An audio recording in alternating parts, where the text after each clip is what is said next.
I started my career in hairdressing when I was only 14 years old.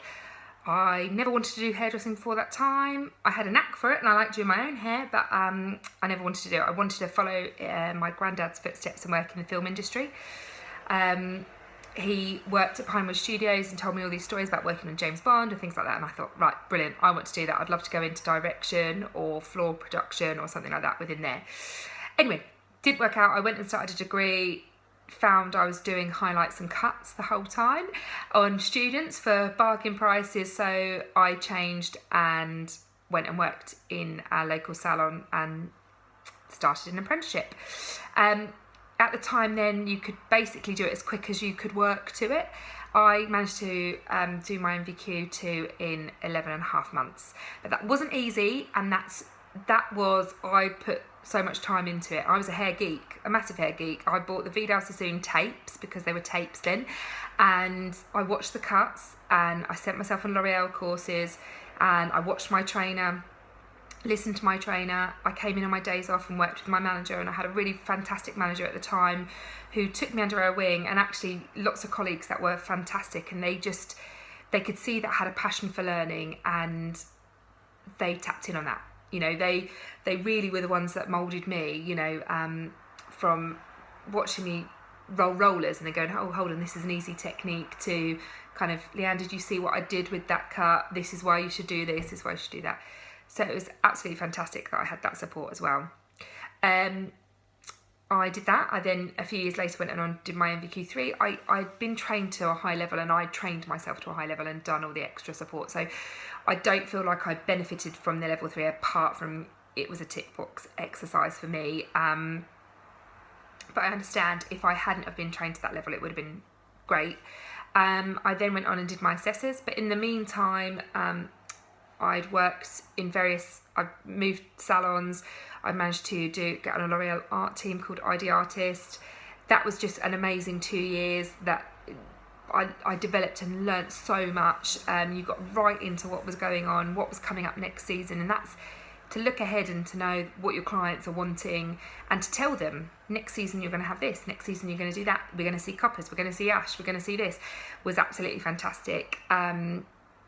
Then I also worked on some London Fashion Weeks, and basically gained as much knowledge as I could. I'm a massive hair geek, like I've said, hair geek, hair geek, hair geek. If you get anything from me, just become a hair geek. I then decided at 25 I wanted to own my own salon. Both my parents had been self-employed, both of them had owned various businesses, so I could see the benefits of it. I could also see the setbacks, but I could see the benefits of it. You reap what you sow. And so I went and set up Velvet Rooms in 2011. There was 2 members of staff. I then expanded a year and a half later into bigger premises. 2 staff became 5 staff. I then got a second salon in Sunningdale. Again, that went up to about 8 members of staff. Then I opened beauty as well in 2016, and so now I've got 12 staff and I'm recruiting. So it's been a hard slog, and it's been an amazing thing as well. Owning a salon is is it everything I imagined? Yes, but also I'm a therapist. I am a IT expert, I am a plumber, I'm an electrician. As well as doing hair 5 days a week, I'm also doing those things. I can tell you about VAT now, which I could never tell you about before. I can tell you how to run payroll and why there's tax codes and all sorts.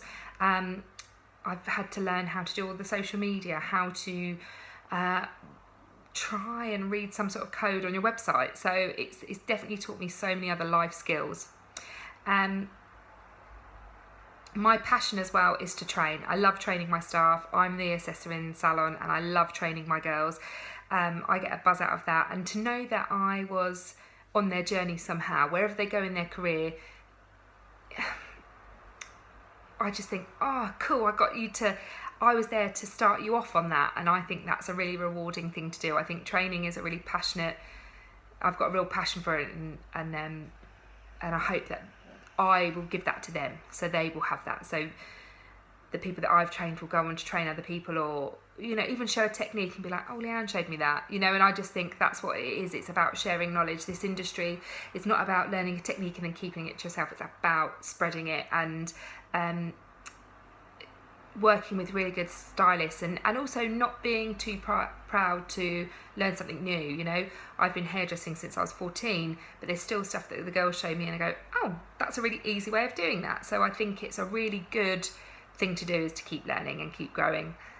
And that's something that I want to instill on all my members of staff. And in Velvet Rooms we do jam sessions, a bit like a band, when they get together and they jam with their instruments and they find something that works for a new song.